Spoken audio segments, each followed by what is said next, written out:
My religious daughter demanded I attend church and get over my trauma, so I gave her an ultimatum. 6 months ago, my 15-year-old daughter Grace converted to extremist Christianity and became unrecognizable. She went from outgoing teenager to Bible-obsessed recluse who judges everyone. She cut off her gay brother Daniel, leaving whenever he visits. She nags me constantly about church, fundraisers, Bible study, wanting me involved in everything. 2 months ago, after she nagged me all day about joining her church, I exploded and told her why I'll never step foot in a church. When I was 13, I was raped by my pastor. She went quiet. I thought she understood. A week later, she started again. Just become Christian. You don't have to attend church. I shut her down. We've been going back and forth since. Tonight, she crossed every line. After my 10-hour shift, she started nagging at dinner. I told her to stop. She said, I get what happened is bad, but it happened over 20 years ago. Get over it. Open your heart to Christ. My stare made her excuse herself upstairs. I stormed up to her room. This ends one of two ways. Stop nagging about your Christian nonsense or pack your Bible and get out. You can live with your father. Her father, my ex-husband Chris, is a practicing Satanist, something Grace doesn't know. 24 hours to decide. This morning, Grace's room was empty. She'd left a note. I choose God over you. I called Chris. Did Grace show up? No, why would she? I explained everything. Chris went silent. Claire, I haven't been a Satanist for years. I converted to Christianity. I attend New Life Ministry. My blood went cold. That was Grace's church. You converted her? No, I had no idea she attended. But if she's not with either of us... I called her best friend Caroline. Have you seen Grace? She's at Pastor Julius's house. She's been staying there since last night.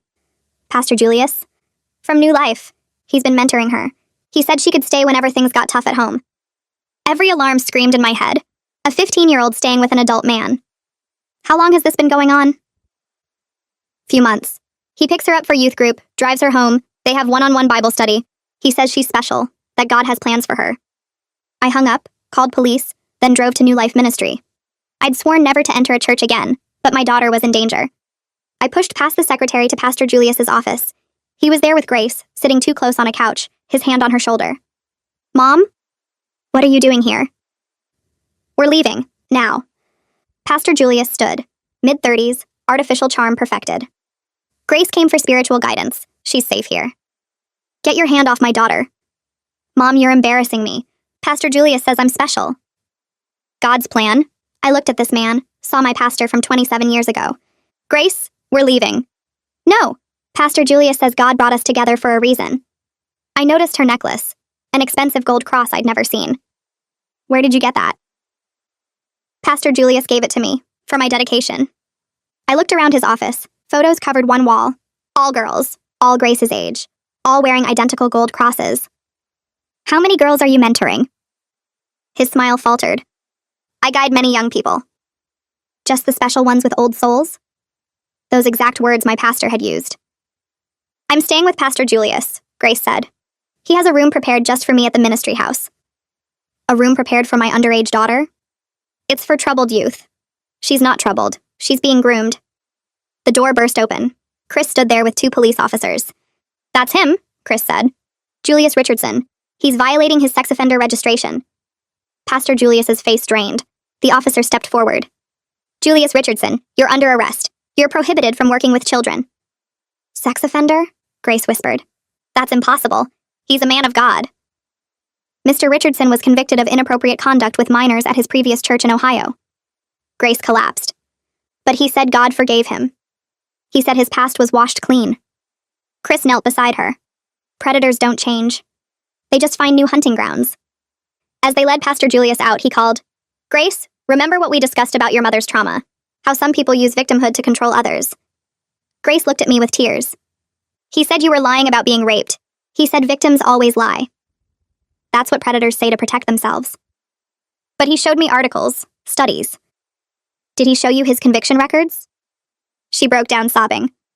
Chris said quietly, all those one-on-one Bible studies. I looked at Grace. Honey, did anything happen during your sessions? She was silent too long. He said it was holy. He said Mary was young too when God chose her. He said I was chosen. I felt sick. Chris was already calling the detective. Grace's next words stopped me cold. Mom, I think I'm pregnant. My world tilted. What?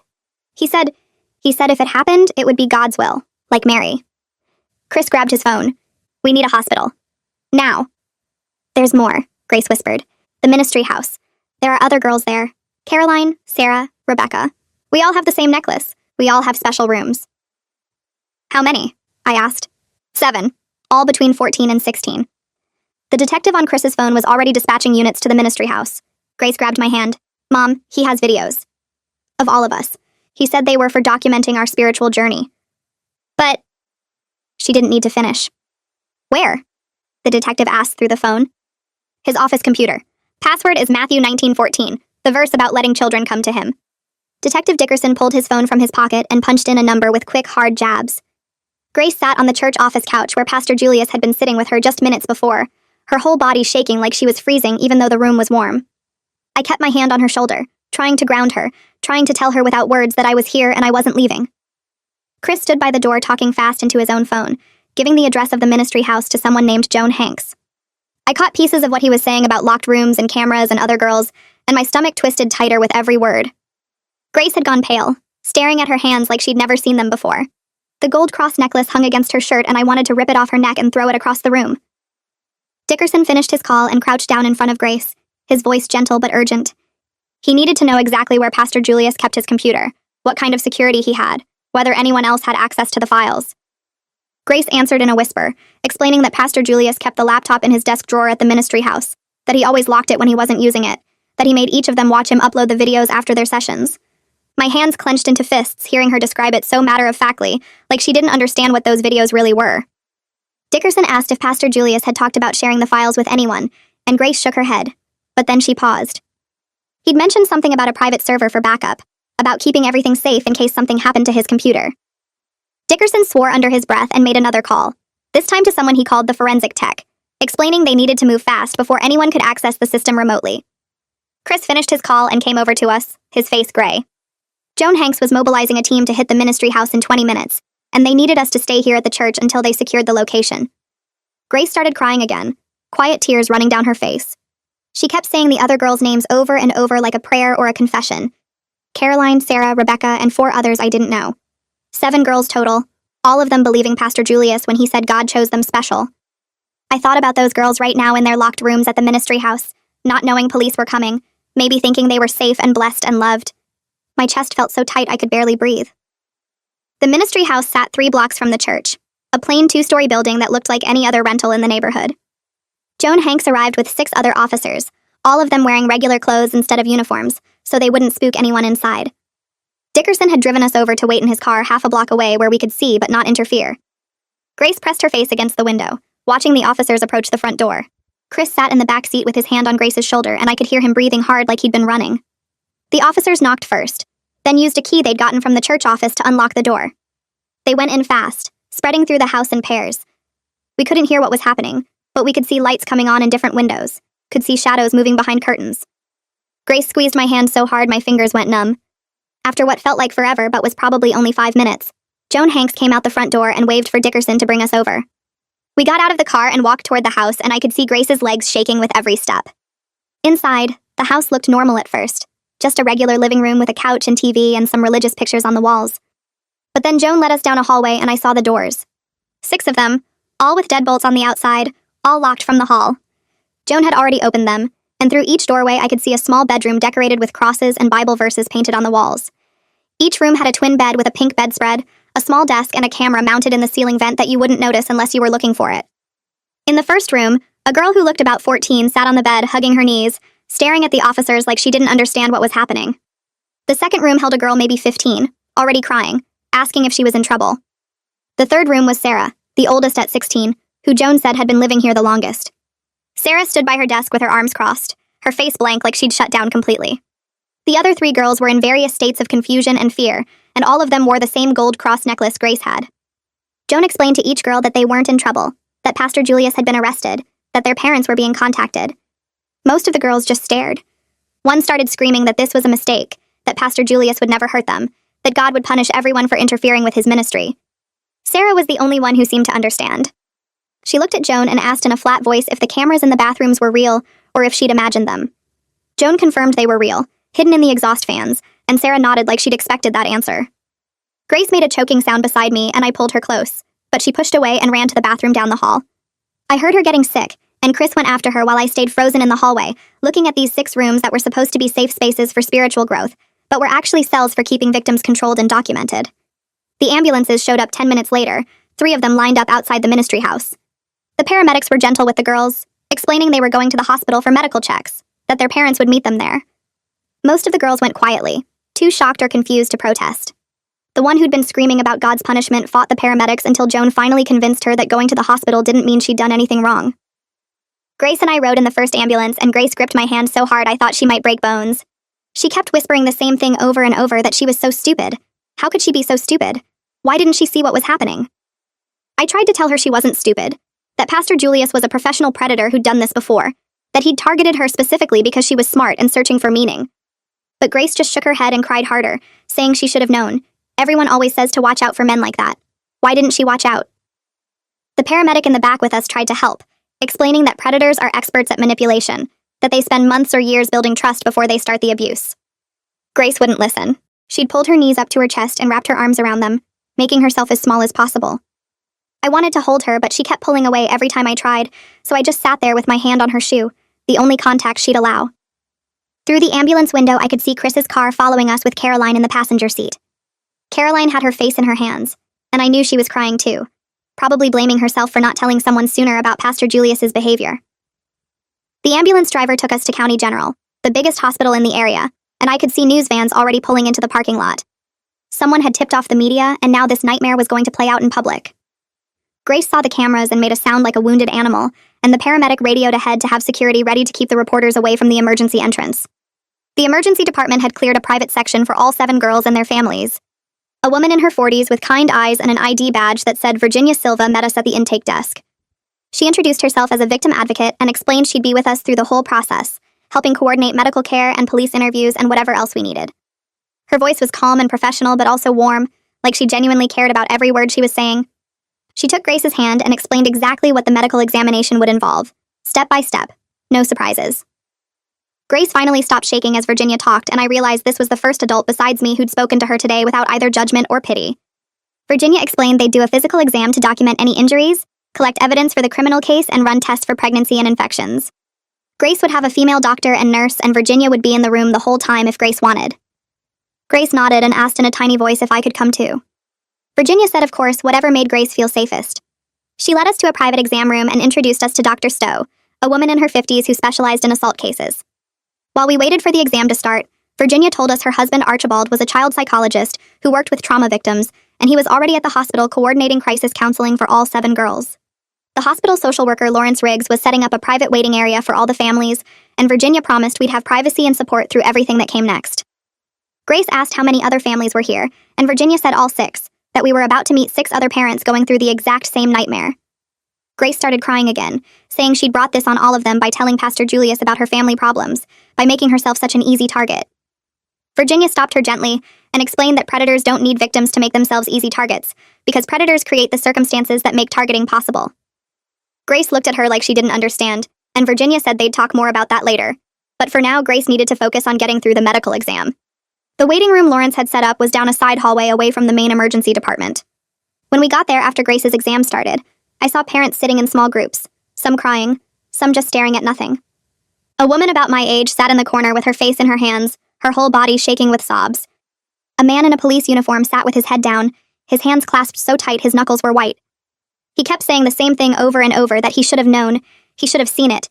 How could he miss the signs when he's trained to spot predators? His wife sat next to him rubbing his back, but she looked just as destroyed. Another couple stood by the window holding each other, not saying anything, just holding on like they'd fall apart if they let go. Virginia moved between families with a box of tissues and a clipboard, checking in with everyone, making sure they had what they needed. She'd stop and listen when someone needed to talk, offer resources when someone asked about next steps, and somehow maintain this sense of calm authority that made me feel like maybe someone actually knew what they were doing here. I sat down in a chair by myself because Chris was still with Caroline, and I realized I was barely holding myself together. My hands were shaking and my chest felt tight, and I kept seeing those locked bedroom doors over and over in my head. A woman sat down next to me and introduced herself as Rebecca's mother. She asked if my daughter was one of the 7, and when I nodded, she started crying and apologizing. She said Rebecca had been missing school 3 days a week for 4 months for church activities, and she'd never questioned it because Pastor Julius had convinced her that Rebecca was mentored for youth leadership. She'd thought her daughter was safe, thought the church was providing guidance and community, and instead they'd handed her child to a predator with a criminal record. I didn't know what to say to that, so I just sat there while she cried, and Virginia brought her tissues and water she didn't drink. Grace's exam took 2 hours, and when she finally came out of the exam room, she wouldn't look at anyone. Her face was blank, her eyes unfocused, and she walked like she was moving through water. Dr. Stowe asked to speak with me and Chris privately, and Virginia took Grace to sit in a quiet corner while we followed the doctor to a small office. Dr. Stowe closed the door and explained in careful, clinical language that they'd found evidence consistent with sexual assault, both recent and older injuries that suggested multiple incidents over time. They'd collected everything needed for the criminal case, documented everything with photos and samples, and started Grace on emergency contraception and medications to prevent infections. The pregnancy test would take a few hours for results, but they'd already drawn blood and sent it to the lab. Dr. Stowe's voice stayed professional and detached while she described what they'd found, and I realized she had to stay detached, or she'd never be able to do this job. But hearing her describe my daughter's injuries in medical terms made everything feel surreal, like we were talking about someone else's child, someone else's nightmare. Chris asked if Grace would need surgery or ongoing medical treatment, and Dr. Stowe said no. The injuries would heal on their own, but Grace would need significant psychological support to process the trauma. She recommended a therapist who specialized in assault cases involving religious manipulation, and she gave us a referral card with a phone number. When we came back out to the waiting area, Grace was sitting with Virginia, not talking, just sitting. I sat down next to her and tried to take her hand, but she pulled away and wrapped her arms around herself. She wouldn't look at me, wouldn't look at Chris, just stared at the floor like she wished she could disappear into it. Detective Dickerson found us in the waiting room an hour later and asked if we could talk privately. He led me, Chris, and Virginia to a small conference room down the hall and closed the door. His face looked grim as he opened his laptop and turned it toward us. He explained they'd already accessed Pastor Julius's computer and found over 200 video files dating back 3 months. Each file was labeled with a girl's name and a date, and the content ranged from counseling sessions where Pastor Julius manipulated the girls psychologically to explicit documentation of sexual abuse. Dickerson's voice stayed flat and professional as he described what they'd found, but I could see the anger in his jaw, the way his hands clenched when he talked about the files. He said this level of documentation suggested Pastor Julius was either planning to sell the material or use it to control the girls long term, probably both. The videos showed him gradually escalating physical contact during counseling sessions, testing boundaries, normalizing touch, and then moving to explicit abuse while using religious language to frame everything as holy and chosen by God. Dickerson said they'd also found journals where Pastor Julius described each girl's vulnerabilities, her family situation, what manipulation tactics worked best on her. Grace's journal entries talked about her conflict with me over religion, her desperate need for spiritual community, her guilt about rejecting her brother. Pastor Julius had identified every weak point and exploited it systematically. I felt sick reading the clinical way he'd analyzed my daughter's pain and turned it into an access point for abuse. Chris made a choking sound and pushed away from the table, and I realized he was about to throw up. Virginia got him a trash can just in time, and he heaved into it while Dickerson and I sat there not knowing what to do. When Chris finally stopped, he looked at Dickerson with tears running down his face and asked how many other churches Pastor Julius had done this at before New Life. Dickerson said they were still investigating his history, but his conviction in Ohio involved similar patterns with teenage girls at his previous church. Chris broke down completely after we left the conference room, and I'd never seen him cry like that before. He kept apologizing over and over, saying this was his fault for bringing Grace to New Life Ministry, for not researching the church more carefully, for not noticing the signs that something was wrong. He said he should have asked more questions when Grace started spending so much time at church, should have met Pastor Julius sooner, should have checked his background. I wanted to tell him it wasn't his fault, that Pastor Julius was a professional predator who'd fooled an entire church congregation, but I was too angry at the universe to comfort anyone. So I just sat there in the waiting room feeling numb while Chris cried and Virginia brought us coffee we didn't drink. A man I didn't recognize came in about 20 minutes later and sat down next to Chris. He introduced himself as Raymond Buckner, Chris's sponsor from a different church, and he'd come as soon as Chris called. Raymond didn't try to make Chris feel better or tell him everything would be okay. He just sat there quietly while Chris processed his guilt, occasionally putting a hand on his shoulder but mostly just being present.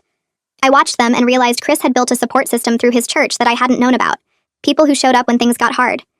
It made me feel even more isolated because I had no one like that, no community to call when my world fell apart. Virginia came over and asked if I wanted her to contact anyone for me, family or friends who could be here, but I shook my head.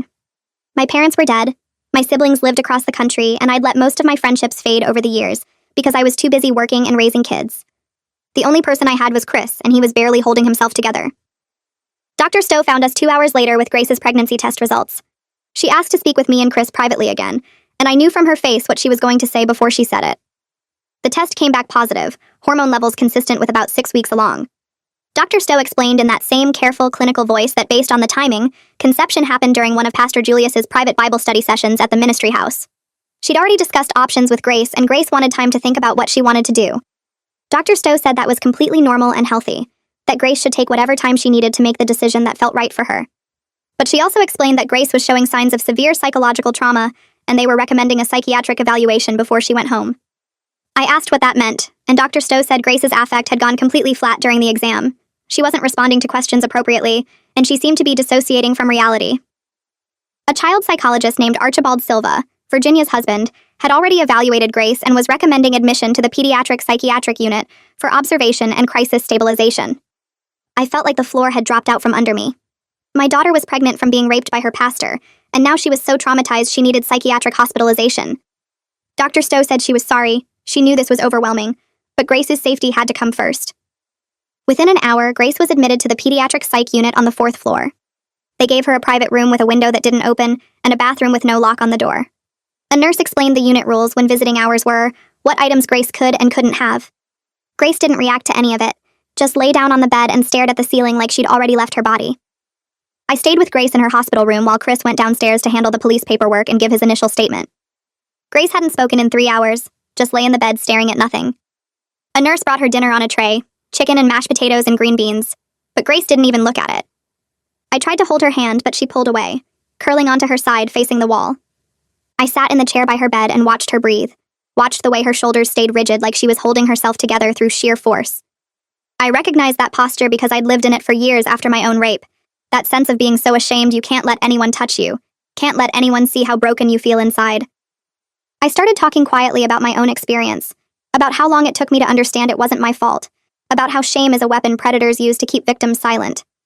I told her about the years I spent avoiding churches and distrusting religious people, about how I'd let my trauma control my life instead of dealing with it. I didn't know if Grace was listening, but I kept talking anyway because the silence felt more dangerous than saying the wrong thing. I told her I was sorry for giving her that ultimatum, for pushing her away when she needed me most, for letting my own trauma blind me to the grooming happening right in front of me. I told her I loved her and I believed her and nothing that happened was her fault. Grace didn't respond, didn't move, just kept staring at the wall while tears ran down her face onto the pillow. Around midnight, Grace turned her head slightly and spoke for the first time in hours. Her voice came out scratchy and small. She asked if I hated her for choosing Pastor Julius over me. The question hit me like a physical blow. Something cracked open in my chest and suddenly I was crying harder than I'd cried in years. I told her I could never hate her, that this wasn't her fault, that she was manipulated by someone who knew exactly what he was doing. I said I was sorry for giving her that ultimatum, for pushing her away when she needed me most. I admitted I was so scared of losing her to extremism that I drove her straight into a predator's hands. Grace started crying too, and we held each other across the hospital bed while we both sobbed. A night nurse opened the door to check on us, saw us clinging to each other, and quietly closed the door again to give us privacy. We cried until we were both exhausted, and Grace fell asleep with her hand still gripping mine. The next morning, a man in an expensive suit arrived and introduced himself as District Attorney Clarence Hull. He had silver hair and the kind of confident presence that made you trust him immediately. He sat down across from Chris and me in a small conference room near Grace's floor and spread several folders across the table. He explained that with 7 victims, extensive video evidence, and Pastor Julius's prior conviction in Ohio, this was one of the strongest cases he'd prosecuted in his 20-year career. The charges would include multiple counts of sexual assault of a minor, production and possession of child pornography, unlawful imprisonment, embezzlement, and violation of sex offender registration requirements. Hull walked us through each charge carefully, explaining what the prosecution needed to prove and what the likely outcomes were. He estimated Pastor Julius was looking at 25 to 40 years in prison, based on the evidence they already had. For the first time since this nightmare started, I felt a small flicker of satisfaction imagining that man locked away forever, where he couldn't hurt anyone else. Hull promised to keep us updated on every development and gave us his direct cell number in case we had questions. He also warned us that Pastor Julius's defense attorney would likely try to paint the girls as willing participants, and we needed to prepare for that kind of victim blaming. Chris asked what would happen if any of the girls refused to testify, and Hull said the video evidence alone was enough to convict, but victim testimony would strengthen the case significantly. Later that morning, Grace met with a therapist named Estelle Benjamin for the first time. I waited outside the small office trying not to listen through the door, but I could hear the low murmur of their voices. After about an hour, Estelle opened the door and invited me inside. She was a woman in her 50s with kind eyes and a calm way of speaking that made you feel safe. She explained that Grace was experiencing complex trauma that involved both the sexual abuse itself and the religious manipulation that groomed her into compliance. Grace had to process not just what Pastor Julius did to her body, but how he twisted her faith and spirituality to make her believe the abuse was holy and was chosen by God. Estelle said this kind of religious trauma was particularly damaging because it corrupted something that should have been a source of comfort and meaning. She recommended intensive therapy 3 times a week for at least the first few months, and she mentioned that if Grace's psychiatric symptoms didn't stabilize, we might need to consider a residential treatment program. I looked at Grace sitting there looking so small and broken, and I told Estelle we would do whatever Grace needed. Money didn't matter. Time didn't matter. Grace's healing was the only thing that mattered now. That afternoon, Chris and I met with all the other victims' families in a large group session facilitated by Virginia. We gathered in a community room at the hospital, and I watched other parents file in looking as devastated and shell-shocked as I felt. Virginia had us sit in a circle and invited each family to share their story if they felt comfortable. One by one, parents described how Pastor Julius had targeted their daughters.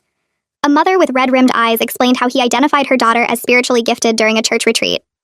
A father with his jaw clenched tight talked about how Pastor Julius isolated his daughter from the family by convincing her that her parents didn't understand her faith journey. Another mother described how Pastor Julius created dependency through intensive mentorship, always being available when her daughter needed someone to talk to, slowly becoming the most important person in her life. As we shared our experiences, a horrifying pattern emerged. Pastor Julius used nearly identical tactics with each girl. He identified them as special and chosen, isolated them from family and friends, created emotional dependency through constant attention and validation, introduced physical touch gradually starting with shoulder squeezes and side hugs, and finally used religious language to normalize the sexual abuse as something holy and ordained by God. One father, a big guy with tattoos covering his arms, asked if we should hire a lawyer to sue the church for letting this happen. Suddenly, everyone was talking at once about accountability and justice beyond just the criminal case. Virginia let the conversation flow for a few minutes, then gave us contact information for an attorney named Bridget White, who specialized in institutional abuse cases. She said Bridget had successfully sued several churches and organizations for failing to protect children from predators. Caroline showed up at the hospital that evening asking to see Grace. I wasn't sure Grace was ready for visitors, but when I asked her, she nodded. Caroline came into the room and immediately burst into tears. She sat on the edge of Grace's bed and apologized over and over for not telling someone sooner about Pastor Julius's behavior. She said she knew something felt wrong about how much time he spent with Grace, about the way he touched her shoulder and looked at her, about the expensive gifts and the special attention.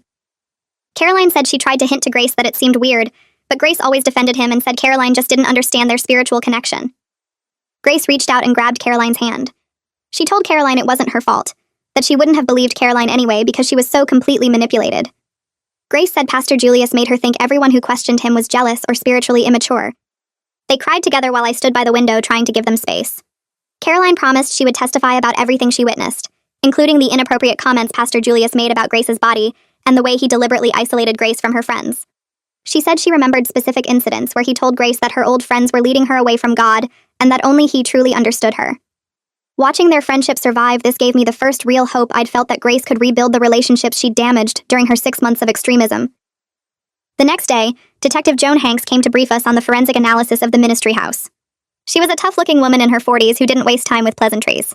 She spread crime scene photos across the table and walked us through what they'd found. Each girl's room was soundproofed with special insulation in the walls. Each room had multiple cameras, including one hidden in the bathroom ceiling vent disguised as an air freshener. Pastor Julius kept detailed journals in a locked filing cabinet, and the entries were horrifying. He described his spiritual connection with each girl, his plans for deepening their faith journey, and specific details about what he did to them. The journals made it clear that every word and action was calculated and deliberate.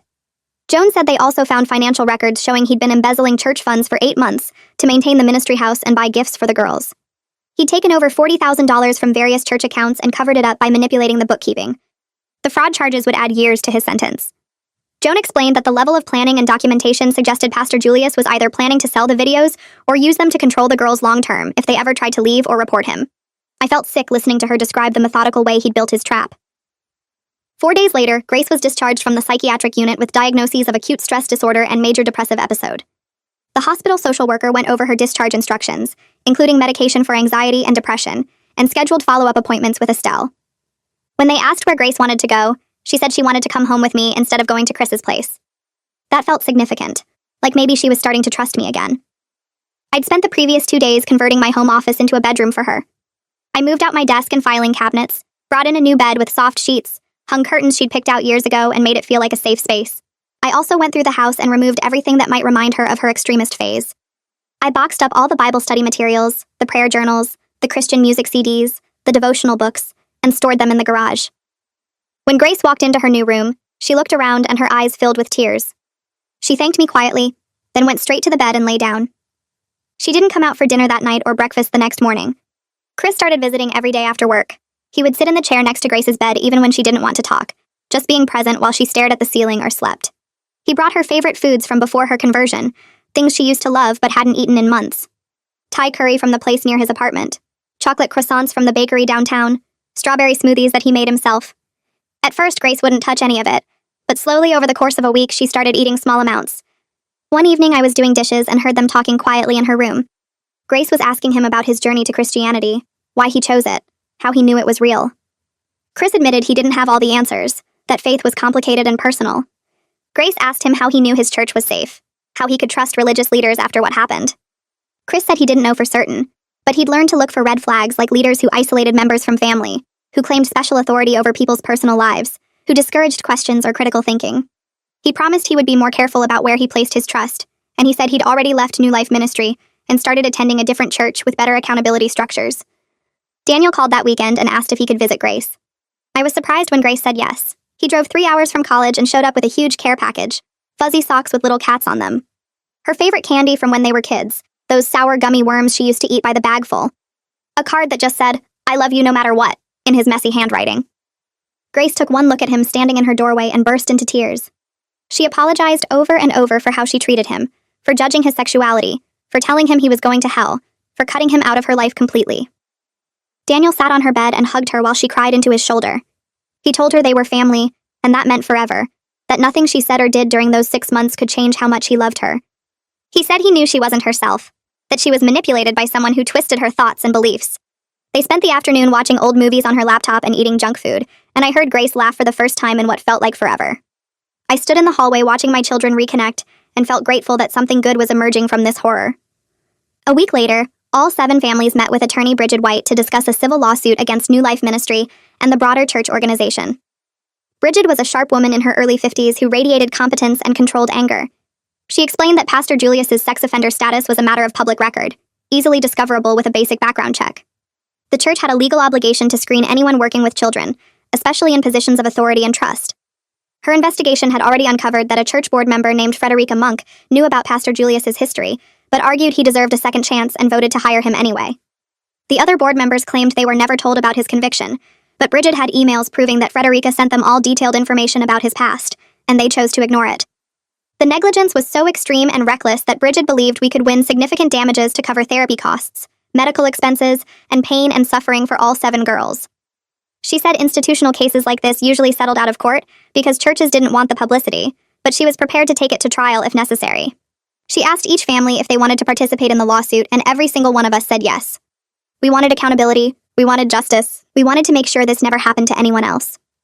Grace's first session with Estelle happened 3 days after we filed the lawsuit papers. I drove her to the small office downtown and sat in the waiting room flipping through magazines I wasn't reading. The appointment lasted an hour, and when Grace came out, her eyes were red, but her shoulders looked less tight. She didn't say much on the drive home, just stared out the window and picked at her cuticles. I let the silence sit between us because I was learning that sometimes quiet was okay. When we got home, Grace went straight to her room, and I heard her moving around up there for a while before she came back down. She found me in the kitchen making dinner and stood in the doorway for a minute before speaking. She told me Estelle helped her see things differently, that Pastor Julius picked her on purpose during a time when she was looking for something bigger than herself. The extreme religious stuff wasn't really her choice, Grace said. It was the door he used to get close to her and control her. She said she felt angry now instead of ashamed, and Estelle told her the anger was good and healthy, and meant she was starting to heal. I put down the knife I was using to chop vegetables and looked at my daughter. I told her I was angry too, angry at Pastor Julius, and angry at every adult who failed to protect her and the other girls. Grace asked if we could make a list of everything we were mad about, and I thought that was strange, but I said yes. We sat at the kitchen table with a notebook and started writing. Grace wrote down things like being lied to, and having my faith twisted, and losing 6 months with my family. I wrote down churches that don't do background checks, and people who protect predators, and my own rape that I never dealt with. We filled 3 pages, and by the end we were both crying, but it felt different from the hopeless crying from before. This felt like we were doing something, taking action, naming the things that hurt us. Detective Dickerson called 2 days later and asked if Chris and I could come to the station. His voice on the phone sounded heavy and tired. Chris met me there, and we sat in a small conference room with bad fluorescent lighting while Dickerson pulled up files on his laptop. The forensic tech finished going through all the videos, he told us, and the situation was worse than they first thought. Pastor Julius had been running the ministry house for 8 months, not 3 like they originally believed. There were 4 other girls before the current 7, girls who had since turned 18, or moved away, or just disappeared from the church. Dickerson was trying to track them down and contact them, because each one made the case stronger, but also made it clearer how long this had been happening. He showed us a timeline on his computer screen with dates and names, and I felt sick looking at how organized and deliberate it all was. Pastor Julius had a system, a pattern he repeated with each girl. Dickerson said they were reaching out to the earlier victims through social media and old phone numbers, and so far they'd located 2 of them. Both confirmed similar experiences to what Grace and the others described. I asked Dickerson how this went on for 8 months without anyone noticing, and he said that was exactly what the investigation was trying to figure out. Someone at the church had to know something, he said. Too many girls coming and going from that house, too many private meetings, too many red flags that got ignored. Chris sat next to me with his hands clenched into fists on the table, and I could see the muscle in his jaw working. I thought about all those girls and their families, all the parents who trusted a church to keep their kids safe, all the lives that got damaged because adults didn't do their jobs. The rage I felt was different from any anger I'd experienced before. It was cold and focused, and it made me want to tear down every institution that protected predators. Grace came to me a week later while I was folding laundry in the living room. She sat on the couch and twisted her hands together, and I could tell she had something important to say. She told me she'd been talking with Estelle about her options regarding the pregnancy, and she'd made a decision. She wanted to end it. I stopped folding and sat down next to her and told her Chris and I would support whatever choice she made. Grace's eyes filled with tears, and she said carrying the pregnancy would mean 9 months of being reminded every day of what Pastor Julius did to her. 9 months of her body changing because of his crimes.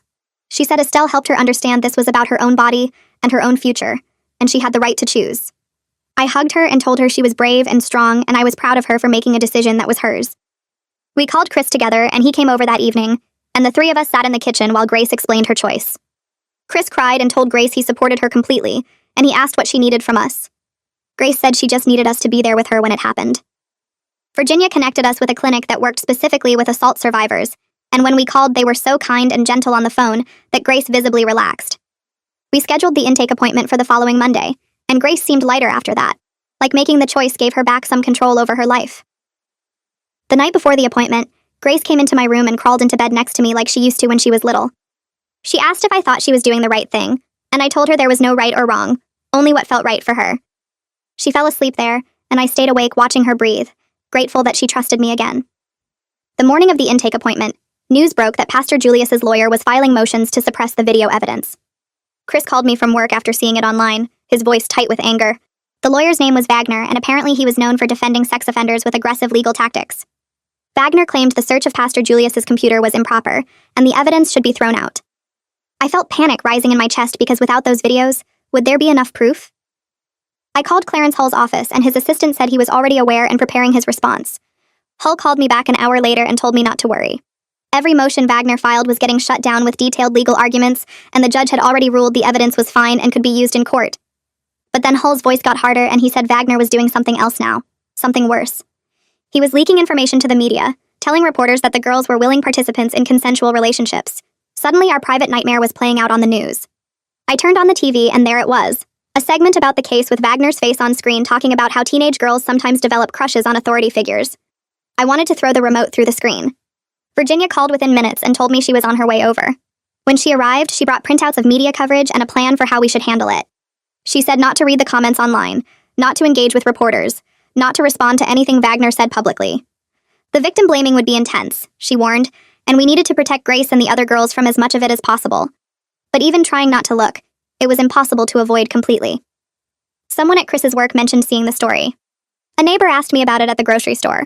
Grace's school counselor called to check in because students were talking about it. The feeling of being exposed and judged was suffocating. The day of Grace's procedure arrived, and both Chris and I took her to the clinic. We got there early in the morning, and there was a single protester outside holding a sign about God's plan. Grace saw the sign and froze on the sidewalk, her face going pale. Chris immediately stepped between Grace and the protester and said something I couldn't quite hear, but his voice was firm and protective. The protester's face changed, and they actually said they were sorry, they didn't know, and they lowered their sign. Chris guided Grace inside with his hand on her back, and I followed, shaking with adrenaline. The clinic staff were wonderful and compassionate, They took Grace back for the procedure, and Chris and I sat together in the recovery room waiting. Neither of us talked much. Chris kept checking his phone, and I kept staring at the wall.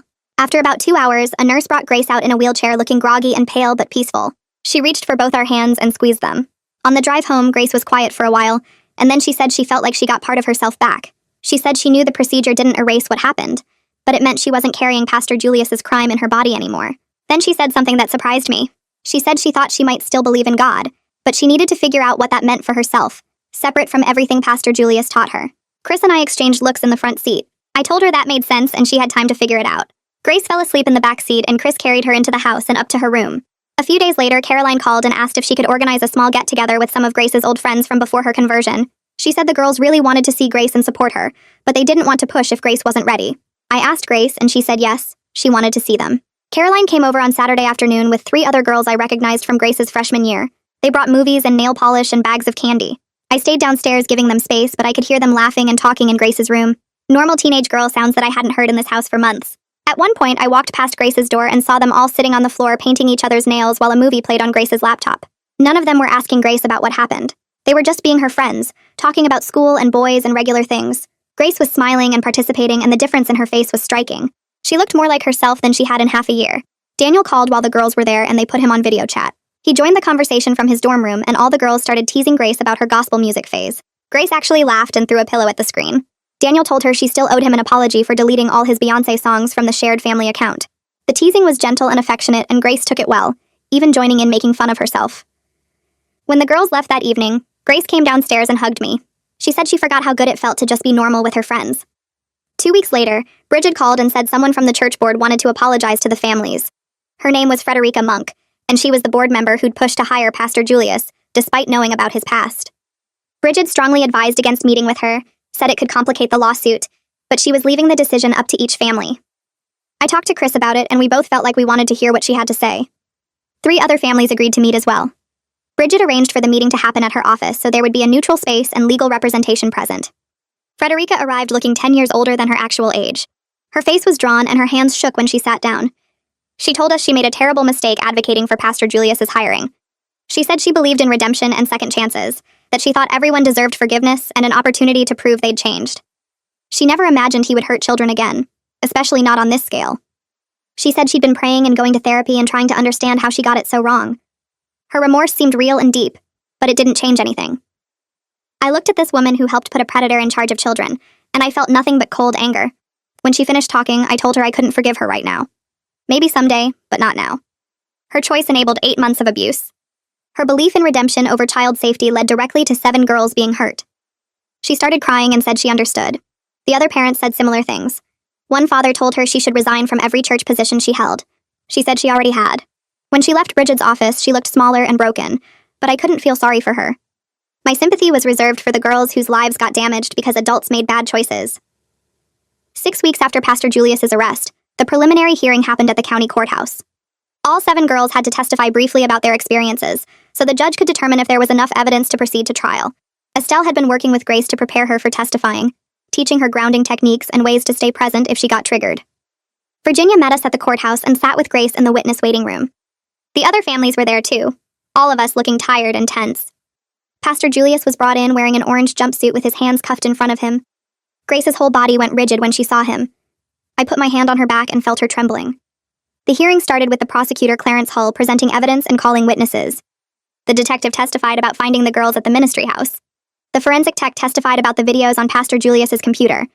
Then it was time for the girls to testify. Grace was the 4th one called. Virginia walked her to the witness stand and Grace's hands shook as she was sworn in. Hull asked her basic questions about how she met Pastor Julius, how often they met, what happened during their private sessions. Grace's voice was quiet but clear as she described the grooming process, how he isolated her from her family, how he used religious language to make the abuse seem holy. Then Wagner stood up to cross-examine her. He started asking questions about her willing participation in church activities, trying to suggest she chose to be there. Judge Harry cut him off immediately and warned him about victim intimidation. Wagner backed off, but the damage was done. Grace's face had gone pale and her breathing got shallow. When she was finally allowed to step down, she walked straight to me and Chris. We both put our arms around her and the judge called a recess. In the car afterward, Grace fell apart. She sobbed that having to say those things out loud in front of strangers and Pastor Julius made it all feel real in a horrible new way. I held her in the back seat while Chris drove and told her she was so brave. She did so well. It was over now. A week after the hearing, Chris told me he'd started attending a support group for parents of sexual abuse survivors. He said he found it online and decided to try it because he was struggling with guilt and anger and didn't know how to process it. After his first meeting, he came over to my house looking exhausted but less alone. He said hearing other parents talk about their experiences helped him understand his feelings were normal. The guilt especially. The constant replaying of moments where he thought he should have seen signs or protected his child better. The group facilitator told them that predators are skilled at manipulation, that they're experts at hiding their crimes, and parents can't blame themselves for trusting institutions that are supposed to be safe. Chris asked me if I'd thought about getting therapy for myself, and the question caught me off guard. I'd been so focused on Grace that I hadn't dealt with my own trauma coming back up. My rape happened 27 years ago, but watching my daughter go through something similar made it feel fresh again. I realized I never properly processed what happened to me, just buried it and avoided churches and tried to forget. Chris said he thought it might help both me and Grace if I worked on my own healing. The next day, I called my insurance company and got a list of therapists who specialized in adult survivors of childhood sexual abuse. I made an appointment for the following week. 3 weeks after the preliminary hearing, Bridget called with news about the civil case. The church organization's insurance company made their first settlement offer, $50,000 per victim to avoid going to trial. Bridget's voice was tight with anger when she told me the number. She said it was insultingly low, barely enough to cover a year of intensive therapy, let alone a lifetime of medical and mental health care these girls would need. She was countering with $500,000 per victim plus full coverage of all therapy and medical expenses for life. She warned that negotiations could take months, and the insurance company would try to drag it out, hoping families would get tired and accept less. All 7 families got on a conference call and agreed unanimously to let Bridget fight for appropriate compensation. We weren't backing down. During that call, one of the other mothers suggested we form a group chat, so we could support each other through the legal process. We all exchanged numbers, and by that evening the chat was active with parents checking in on each other, sharing resources, venting frustrations. These people had become strange friends bonded by shared trauma. Our kids all went through the same nightmare, and that created a connection none of us wanted, but all of us needed. I called the school counselor the next morning and explained that Grace needed to come back but would need help. The counselor, Mrs. Stowe, set everything up without making me repeat the details. Grace got a reduced schedule, extra time on assignments, and permission to leave any class if she needed to. Mrs. Stowe talked to all Grace's teachers privately, so they'd know to give her space without asking questions. The first day back, Grace came downstairs dressed for school, but looking like she might throw up. I drove her even though she usually took the bus, and I watched her walk through those front doors with her shoulders hunched like she was bracing for impact. Caroline met her at the entrance and linked arms with her, and that small gesture made my chest hurt in a good way. When I picked Grace up that afternoon, she collapsed into the passenger seat and didn't say a word the whole drive home. She went straight to her room and slept until dinner. The next 4 days went the same way. She'd drag herself to the school, Caroline would stick to her side, and she'd come home completely drained. By Friday, I asked if she wanted to quit, take the rest of the semester off, but she shook her head. She told me Pastor Julius had already stolen 6 months of her life, and she wasn't giving him her education too. That weekend, I made my own phone call to a therapist named Dr. McButler, who specialized in adult survivors of childhood sexual abuse. My insurance covered it, and Dr. McButler had an opening the following Tuesday. I almost canceled 3 times before the appointment, but I forced myself to go. Dr. McButler's office was in a regular building, not connected to any church, which helped. She was maybe 50, with gray hair and calm eyes that didn't show pity when I told her about being raped at 13 by my pastor. We spent that first session just on the basics: what happened, how I'd coped, why I was coming in now. I told her about Grace and Pastor Julius, and how watching my daughter go through this made my own rape feel like it happened yesterday instead of 27 years ago. Dr. McButler asked what I'd done to process my trauma back then, and I admitted I'd done nothing. I'd told my parents, they'd pulled me out of that church, and we'd all agreed to never speak of it again. I'd spent nearly 3 decades avoiding churches, treating all religious people with suspicion and carrying rage I'd never properly dealt with. The anger had just lived inside me, getting bigger and meaner, until I'd exploded at Grace for her conversion. Dr. McButler pointed out that my unhealed trauma affected how I parented Grace, especially my inability to separate her genuine faith exploration from the grooming that was actually happening. I'd been so triggered by her Christianity that I'd missed the real danger signs, and then I'd given her an ultimatum that pushed her straight into Pastor Julius's arms. Dr. McButler was quick to add that I wasn't responsible for his crimes, that predators are skilled at finding and exploiting vulnerable kids, but I could acknowledge that my reaction made Grace more vulnerable. That was hard to hear but also weirdly helpful, like someone finally named the guilt I'd been drowning in. She gave me homework, writing exercises about my rape, and I left feeling wrung out but slightly less trapped. Daniel called that night to say he was coming home for Thanksgiving, and suddenly it was November. Chris and I coordinated the dinner, deciding to host it at my place since Grace was more comfortable there. Daniel arrived Wednesday night with bags of groceries and a determination to make this feel normal. Thanksgiving morning, the four of us worked in my kitchen together. Chris handled the turkey, I made sides, Daniel baked pies, and Grace set the table. It felt stiff at first, like we were all playing roles in a family we used to be. Then Daniel started telling this story about his roommate trying to cook ramen in a coffee maker and somehow setting off the fire alarm at 2 a.m. Grace actually laughed. A real laugh I hadn't heard in months, and she jumped in with her own story about a chemistry lab where someone mixed the wrong chemicals and created this smell so bad they had to evacuate the whole science wing. Chris and I traded glances across the kitchen, both of us barely breathing, afraid to break whatever spell was making our kids sound like themselves again. We sat down to eat, and Daniel said we should go around the table sharing what we're thankful for, which could have been horrible but somehow wasn't. Daniel said he was thankful for family that sticks together. Grace said she was thankful for Caroline and for second chances. Chris said he was thankful we were all here. I said I was thankful we were healing. We ate turkey and stuffing and pumpkin pie, and slowly the conversation got easier. Grace asked Daniel about his classes. Chris told a funny story about a customer at his work. I shared gossip about my coworkers. We were careful with each other, but not fragile, and by the time we cleared the dishes, I felt something I hadn't felt in over a year. Hope that maybe we could actually rebuild something functional from all this wreckage. The Monday after Thanksgiving, Clarence Hull called to say Pastor Julius's trial date was set for late February, 3 months away. He wanted to meet with all the victims and families to prepare us for what trial would involve. We gathered in a conference room at the courthouse, all 7 families plus Hull and his assistant prosecutor.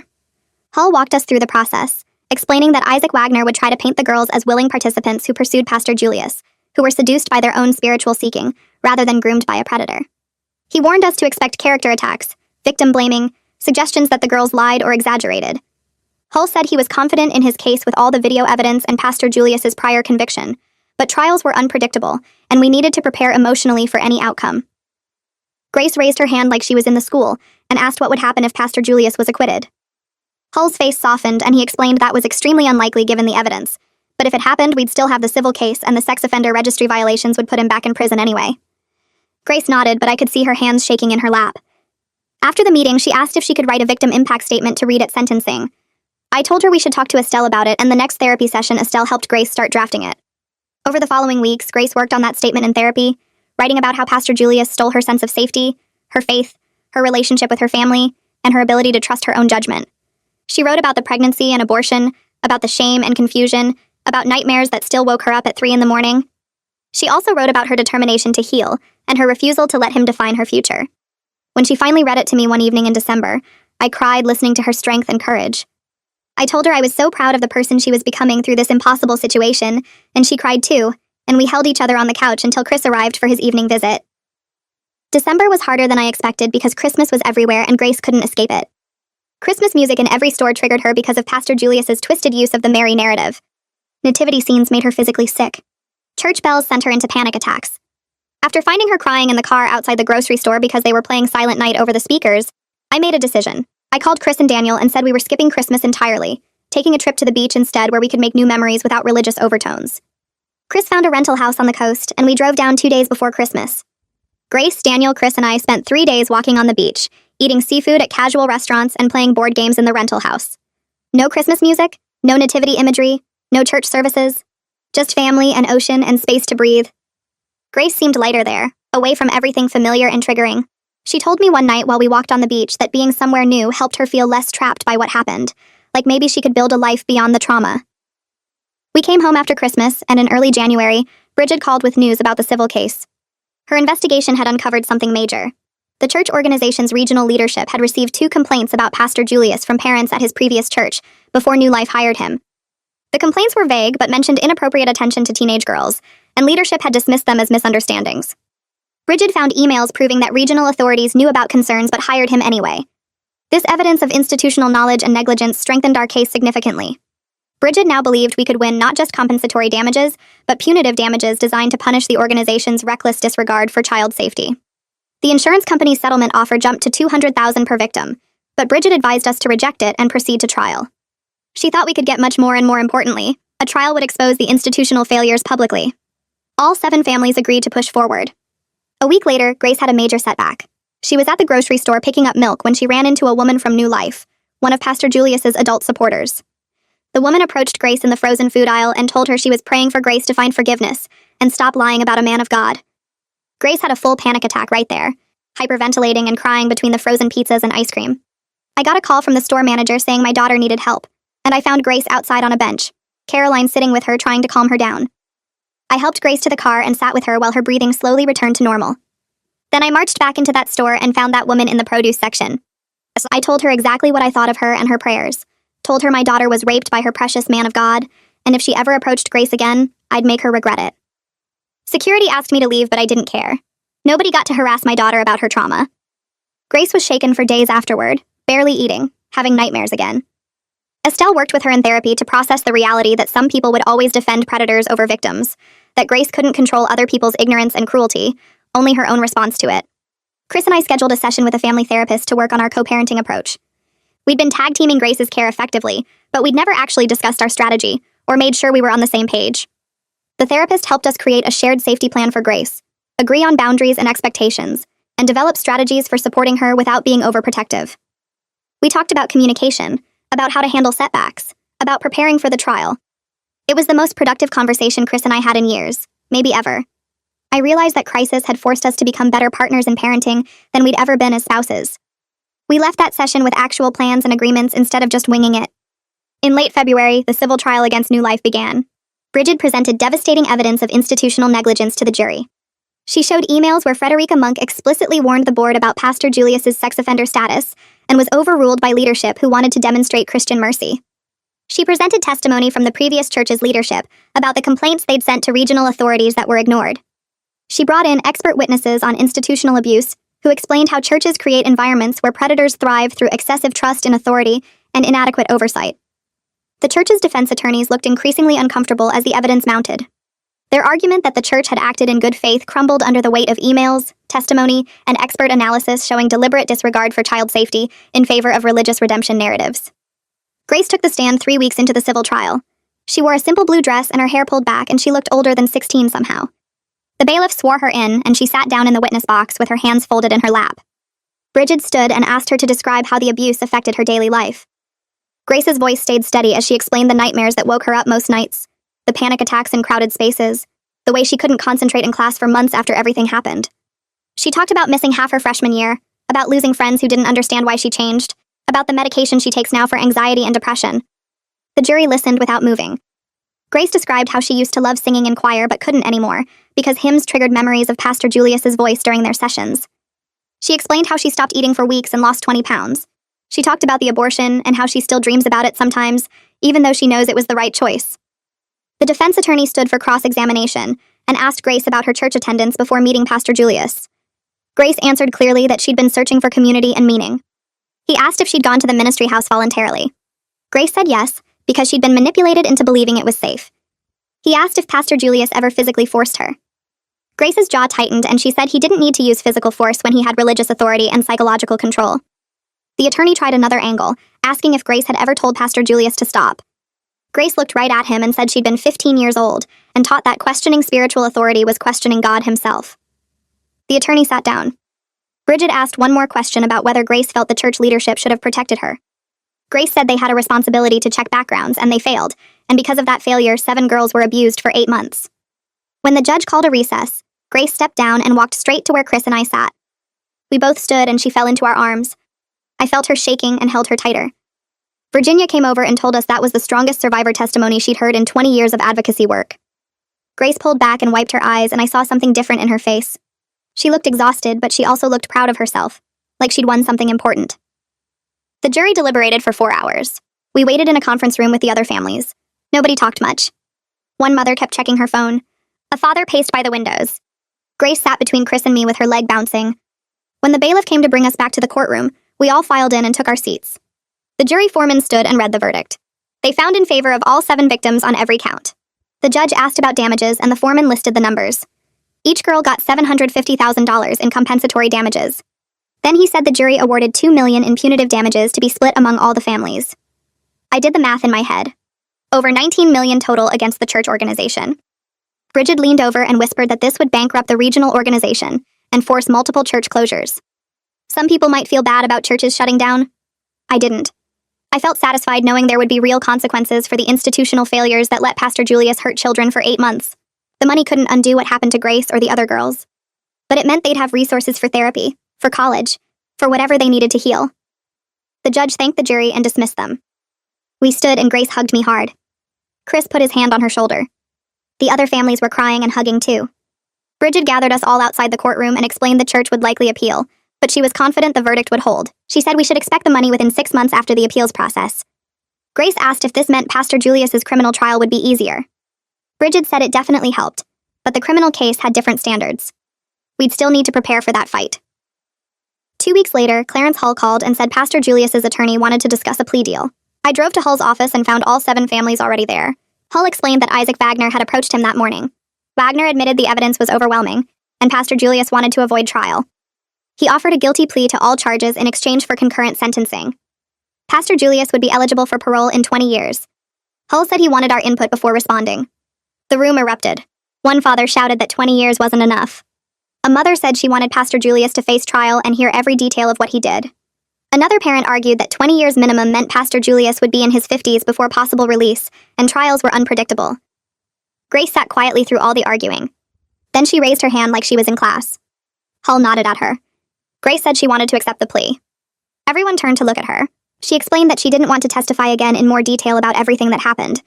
She said 20 years minimum felt like justice, and by the time Pastor Julius got out, he'd be too old to hurt anyone else. She said she wanted this to be over, so she could focus on healing instead of preparing for trial. Caroline's mother agreed with Grace. Then Sarah's father said his daughter felt the same way. One by one, the other families said they'd accept the plea if it meant sparing their daughters another round of testimony. Hull said he'd tell Wagner the deal was acceptable, but only if Pastor Julius allocuted in open court. That meant admitting to all the facts of what he did. No hiding behind legal language. Full admission of guilt in front of everyone. We all agreed to that condition. Hull made the call right there. Wagner accepted. The plea hearing was scheduled for the following week. The courtroom was packed for the plea hearing. All 7 families filled the front rows. Media filled the back. Pastor Julius stood at the defense table in an orange jumpsuit and handcuffs. The judge asked if he understood he was waiving his right to trial. Pastor Julius said yes in that same flat voice I remembered from his office. The judge asked him to allocute. Pastor Julius turned slightly toward the microphone. He admitted to sexually abusing 7 teenage girls over an 8-month period while serving as their pastor and mentor. He admitted to producing child pornography. He admitted to violating his sex offender registration. He admitted to using his position of religious authority to manipulate vulnerable children. His voice never changed tone. He could have been reading a grocery list. I watched his face and realized he wasn't actually sorry. He was just sorry he got caught. The judge asked if he understood the sentencing guidelines. Pastor Julius said yes. The judge accepted the plea and scheduled sentencing for 3 weeks later. The bailiff led Pastor Julius away. He didn't look at any of us. Grace let out a long breath beside me. She said she felt relieved it was almost over. I told her the legal process was almost over, but healing would take longer. She nodded and said Estelle had already told her that. Chris drove us home and Grace went straight to her room. I heard her on the phone with Caroline talking about normal teenage things like some movie they wanted to see. The ordinary conversation felt like progress. Grace came to me the next Sunday and said she wanted to attend church with Caroline's family. My stomach dropped. I asked if she was sure. She said she needed to explore what healthy faith looked like separate from her trauma. I was terrified, but I told her I supported whatever she needed. Chris came over that evening and we sat with Grace researching the church Caroline attended. We looked up the leadership structure, the child protection policies, the background check requirements. The church had a female co-pastor and transparent financial reporting. They required 2 adults present for any youth activities. They had mandatory reporting training for all volunteers. Chris called the senior pastor and asked direct questions about their safety protocols. The pastor answered everything without defensiveness. Grace's first service was the following Sunday. I barely slept the night before. Grace came home that afternoon looking thoughtful but calm. She said the sermon was about justice and protecting vulnerable people. She said it felt meaningful, but also strange to be in a church building again. Estelle was helping her process her spiritual journey in therapy. Grace said she was taking it slow, maybe attending once a month to start. I told her I was proud of her for not letting Pastor Julius steal her faith permanently. She hugged me and said she wasn't sure what she believed anymore, but she wanted the freedom to figure it out. Daniel called in early March. He'd finished his degree a semester early and wanted to take a gap year to stay close to home. He'd gotten a job at a nonprofit that provided legal aid to low-income families. He'd also found an apartment 10 minutes away. Grace lit up when I told her. Daniel moved home 2 weeks later and immediately started having weekly dinners with Grace. They'd meet at this Thai place Grace loved and spend hours talking. Grace told me having Daniel around made her feel safer and more connected to who she was before everything happened. I watched them together one evening when Daniel came by to pick her up. He teased her about her terrible taste in music. She threw a pillow at him. He caught it and tossed it back. They laughed like normal siblings who hadn't spent a year estranged. Daniel never treated Grace like she was fragile or broken. He just treated her like his little sister who he happened to love completely. That normalcy was exactly what Grace needed. The sentencing hearing happened on a Thursday in late March. All 7 girls had prepared victim impact statements.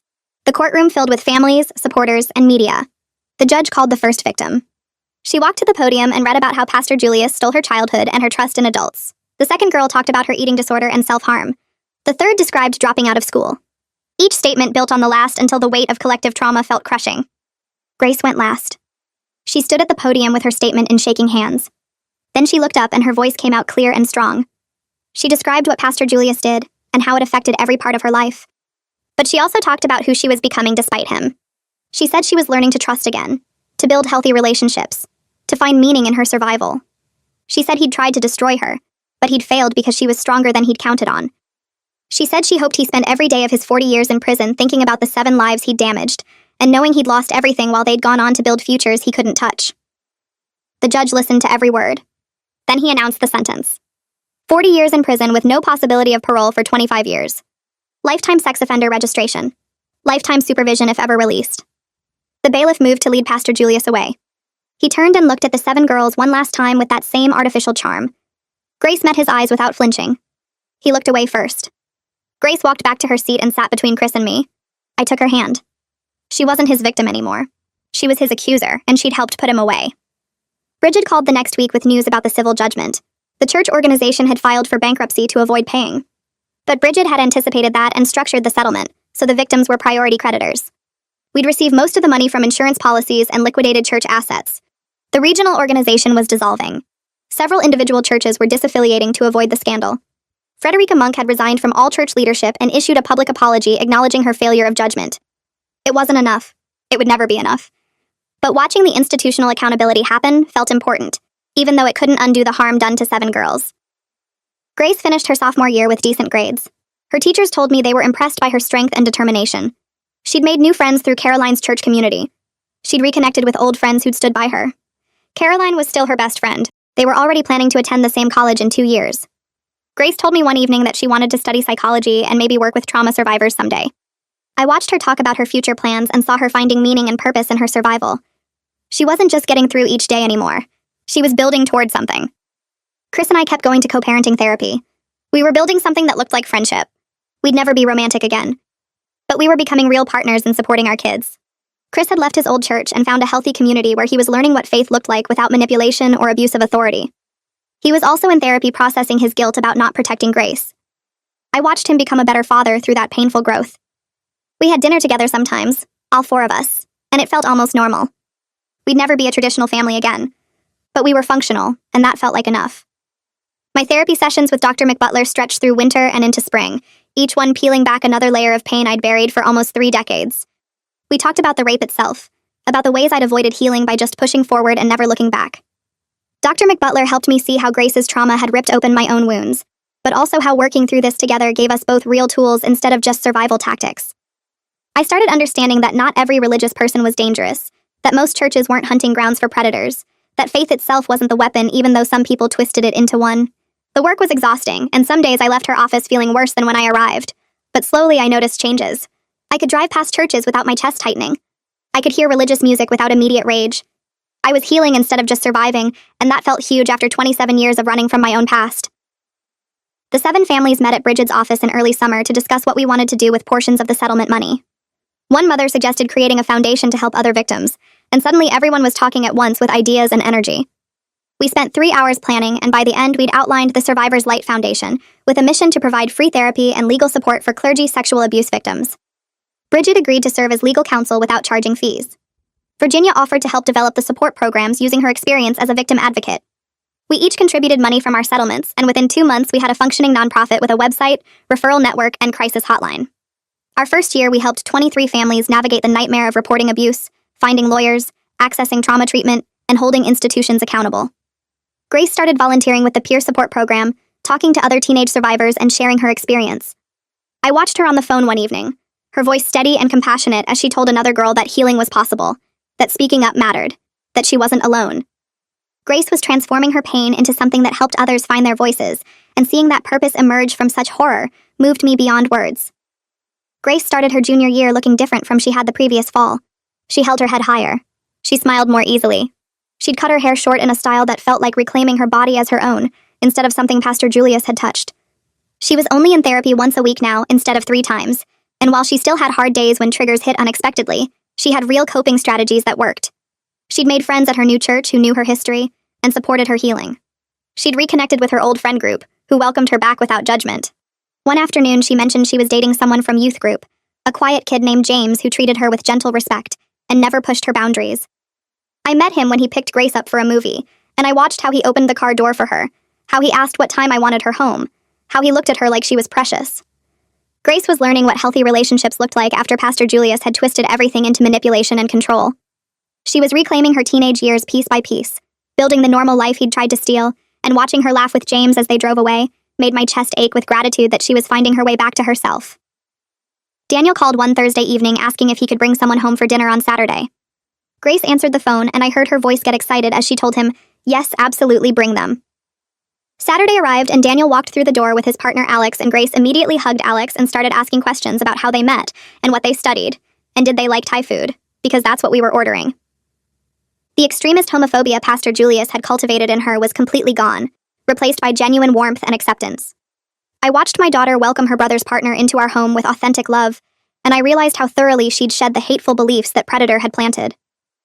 After dinner, Daniel helped me with dishes while Grace and Alex looked at photo albums in the living room.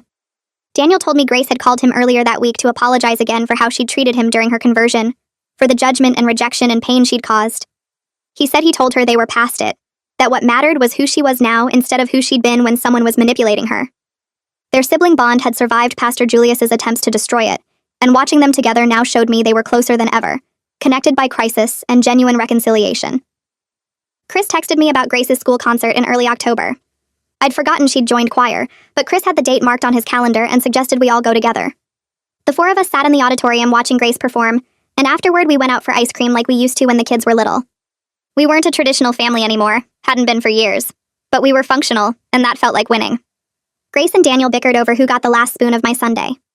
Grace teased Daniel about his terrible singing voice and how he'd better never join choir. Chris and I traded stories about the kids' elementary school concerts and actually enjoyed each other's company without tension or resentment. The trauma would always be part of our history, woven into our family story in ways we couldn't erase, but it wasn't defining our present anymore. We were building something new from the pieces, and sitting in that ice cream shop listening to my kids laugh felt like proof that we'd survived and were genuinely okay. The Survivors Light Foundation hosted its first annual fundraiser and awareness event in November, and over 200 people packed the community center, including several of the other victims' families. Grace had agreed to speak briefly about her journey, and I sat in the front row watching my daughter walk to the microphone with her head high. She talked about being groomed and abused, about the long road of healing, about transforming pain into purpose by helping other survivors find their voices. She spoke for maybe 5 minutes, but when she finished, the entire room stood and applauded until Grace's eyes filled with tears. Local news covered the event and interviewed Grace afterward, and she handled their questions with confidence and strength, using her platform to encourage other survivors to come forward and seek help. I watched her speak to the camera about the importance of believing victims and holding institutions accountable, and I realized she wasn't just surviving anymore. She was thriving and making real difference in the world, turning her trauma into advocacy that would help countless others. Grace started working on college applications in December, focusing on schools with strong psychology programs. She wrote her main essay about her experience with Pastor Julius and her commitment to helping other trauma survivors heal from religious abuse. Her school counselor called me one afternoon to say it was one of the most powerful essays she'd read in 20 years of reviewing applications, raw and honest and deeply moving. Acceptance letters started arriving in March, and several colleges offered Grace significant scholarships based on her academic recovery and advocacy work. She got into her top choice with a full ride covering tuition, room, and board. Grace was excited about her future in ways I hadn't thought possible 2 years ago. She told me she wanted to specialize in religious trauma, to help people heal from spiritual abuse the way Estelle had helped her.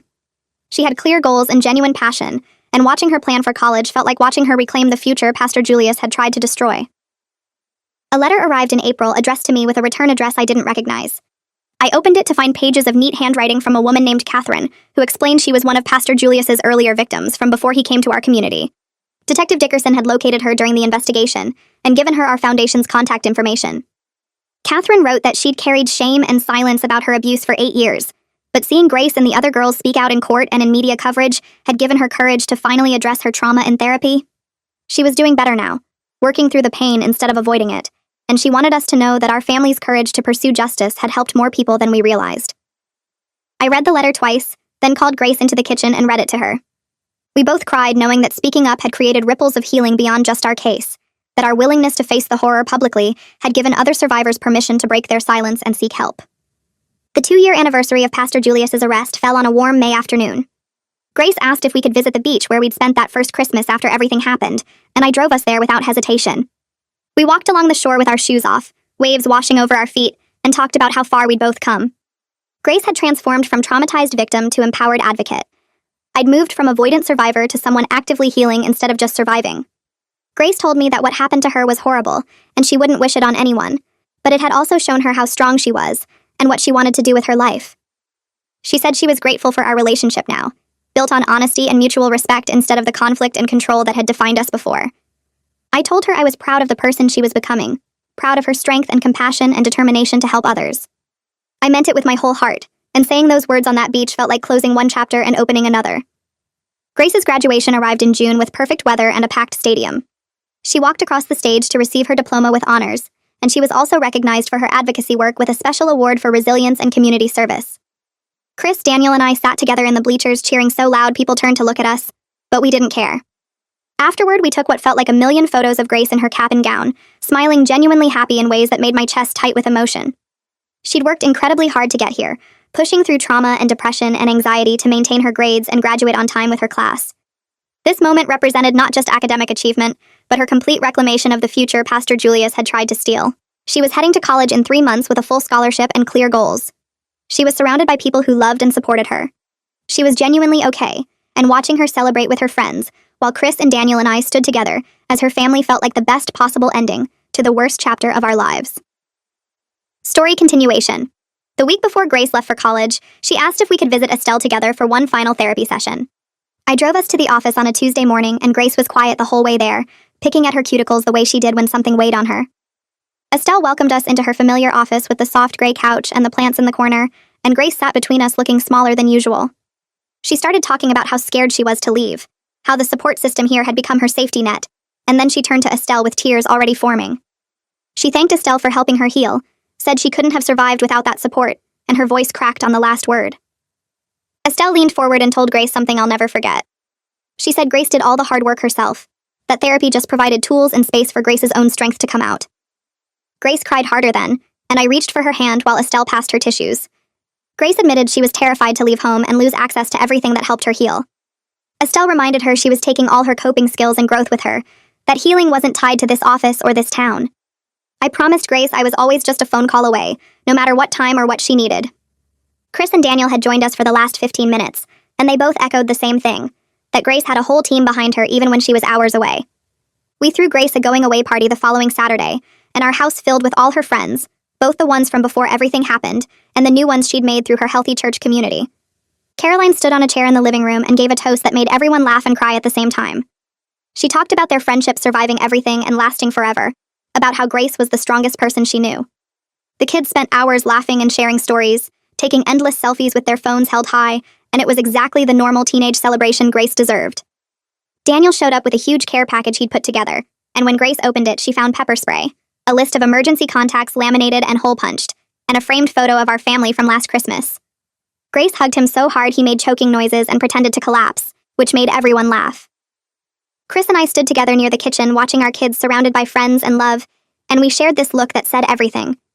We'd all made it through the darkness to this moment of light, and it felt impossible and precious at the same time. I drove Grace to college on a Sunday in late August, my car packed so full I could barely see out the back window. The drive took 3 hours, and we listened to her favorite playlist and talked about everything except the hard stuff. Her dorm was in a building called Harry Hall, and we hauled boxes up 3 flights of stairs because the elevator was broken. Her roommate arrived an hour after us, a girl named Jessica who seemed kind and normal, studying biology and from a town 2 hours west. Grace had already connected with the campus counseling center during orientation and located the nearest therapist who specialized in trauma, and she showed me the appointment card for her first session the following week. She was taking care of herself, building new support systems, and I could see she was ready even though my chest felt tight watching her arrange her desk and hang posters. When it was time for me to leave, I hugged her in the parking lot and didn't want to let go. She whispered thank you for believing me and fighting for me, and I had to swallow hard before I could answer. I told her I would always fight for her, always believe her, always love her exactly as she was, no conditions or limits. I watched her walk back to her dorm in my rearview mirror, and I cried the whole first hour of the drive home. Grace called me after her first week of college, and the change in her voice was immediate. She sounded excited and energized in a way I hadn't heard in years, talking fast about her classes and her new friends. She'd joined the psychology club at their first meeting and already signed up to help with their peer mentoring program. Her roommate was great, her professor seemed interesting, and she loved her abnormal psychology class most of all. She told me about one moment of anxiety when a girl in her dorm mentioned attending a church service, and Grace felt her chest get tight and her hands start shaking. But she used her coping skills, did the breathing exercises Estelle taught her, and the moment passed without becoming a full panic attack.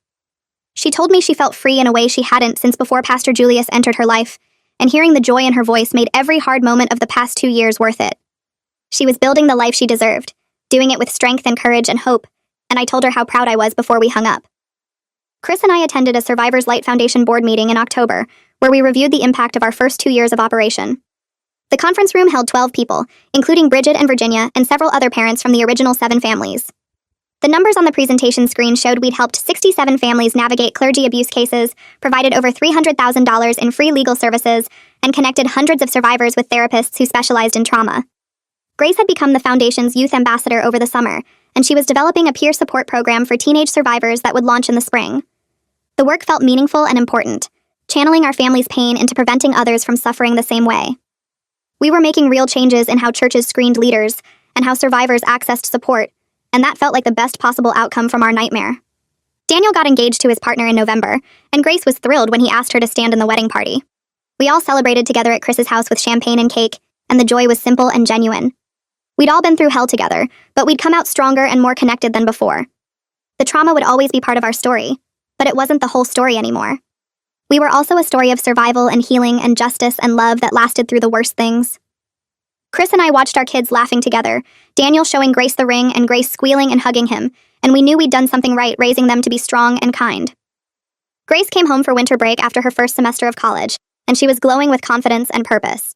She'd made the dean's list with a 3.9 grade average, found an amazing therapist near campus who she clicked with immediately, and started volunteering at a local crisis center for assault survivors. She told me college was everything she'd hoped for, that she felt like she was finally living the life that was authentically hers, instead of one shaped by trauma or manipulation. We spent the break doing normal family things that felt precious because of how hard we'd fought to get here. We watched holiday movies and baked cookies and had game nights with Daniel and Chris, and the normalcy felt like its own kind of victory. On New Year's Eve, Grace and I stayed up late talking about her goals and dreams for the future, while the TV played in the background. She wanted to get her PhD in psychology, specialize in religious trauma treatment, maybe write a book someday about her experience to help other survivors find their voices. She told me she was genuinely happy now, that the trauma was part of her but didn't define her anymore, and that she was grateful for the strength she'd discovered through surviving. I told her I was in awe of her courage and how far she'd come, that I was excited to watch her build the beautiful life she deserved. As midnight got closer, we poured sparkling cider into wine glasses and stood by the window watching fireworks start in the distance. We toasted to new beginnings and healing and justice and the future we'd fought so hard to reclaim, and I knew with complete certainty that we were going to be okay.